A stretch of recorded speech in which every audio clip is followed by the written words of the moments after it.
দীর্ঘ অপেক্ষার অবসান ঘটিয়ে অবশেষে চলে যাচ্ছি বাপের বাড়ি। বরকে ছেড়ে একাই যেতে হচ্ছে লম্বা একটা সফরে। ট্রেনে আমি একা, সঙ্গে আবেগ, উৎকণ্ঠা এবং কিছুটা ভয়ও কাজ করছে। তারপরও আল্লাহর নাম নিয়ে বেরিয়ে পড়লাম। হ্যালো এভরিওয়ান, আসসালামু আলাইকুম। আজকের এই মিষ্টি সকাল দিয়ে শুরু করছি আমার আজকের এই ব্লগ। আজকের এই দিনটি আমার কাছে খুবই আনন্দের। ট্রেন জার্নি করব, এই জন্য সুতির একটা কমফোর্টেবল দেখে ড্রেস পরে নিয়েছি।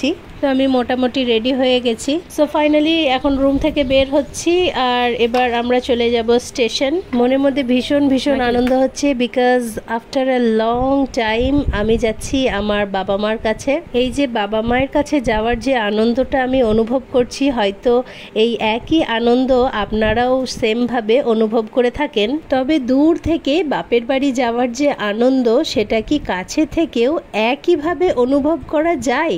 যদি তাই হয় তাহলে কিন্তু আপনারা আমাকে কমেন্ট করে জানাবেন। সবাইকে টাটা জানিয়ে এখন আমরা স্টেশনের দিকে রওনা দিলাম। আবার আসিব ফিরে ধানসিঁড়িটির তীরে। তো আমরা এখন ডিমাপুর স্টেশনে পৌঁছে গেছি। মেঘলা আকাশ, আর মোটামুটি 1 ঘন্টা আগেই আমরা স্টেশনে পৌঁছে গেছি। হালকা বৃষ্টিও পড়েছে, রাস্তাগুলো দেখতেই পাচ্ছেন যে ভিজে আছে। ডিমাপুর স্টেশন বরাবরই এরকম ভিড় হয়ে থাকে।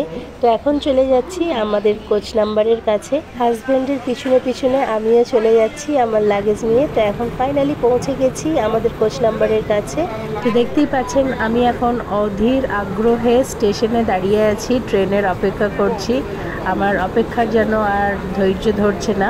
এদিকে আমার এই বরটাকে ছেড়ে যাওয়ার কষ্ট, আবার বাবা মার কাছে যাওয়ার আনন্দ, দুটোই অনুভব করছি। দীর্ঘ সময়ের পর আমার অসুস্থ বাবা মায়ের কাছে যাচ্ছি। বহুদিন তাদের দেখিনি, তাদের দেখলে আমারও শান্তি আর তাদেরও শান্তি। স্টেশনে এখন অবোধ আসাম এক্সপ্রেস ঢুকছে। আমরা এখন ট্রেনে উঠে পড়েছি আর দেখতেই পাচ্ছেন যে আমার হাজবেন্ড চায়ের নেশা, সে তো চা খাচ্ছেই আর সাথে আমাকেও চা ধরিয়ে দিয়েছে। এখন বিকেল 4:15 বাজে, আমাদের ট্রেন ছেড়ে দিয়েছে। বহুদূর যেতে হবে। Bye bye Dimapur. আমি যতবার এই রাস্তা অতিক্রম করি, এখানকার এই সবুজ প্রকৃতি, পাহাড় পর্বত, পাহাড়ে জমে থাকা মেঘ আমার ভীষণ ভালো লাগে।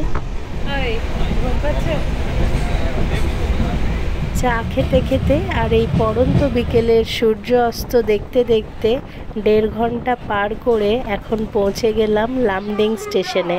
নাগাল্যান্ড ছেড়ে এখন আমরা আসামে পৌঁছে গেলাম। এটাই হলো আসামের লামডিং জংশন। 4 নম্বরে অবোধ আসাম এক্সপ্রেস থেকে নেমে এখন এই পারে মানে 5 নম্বরে চলে এলাম।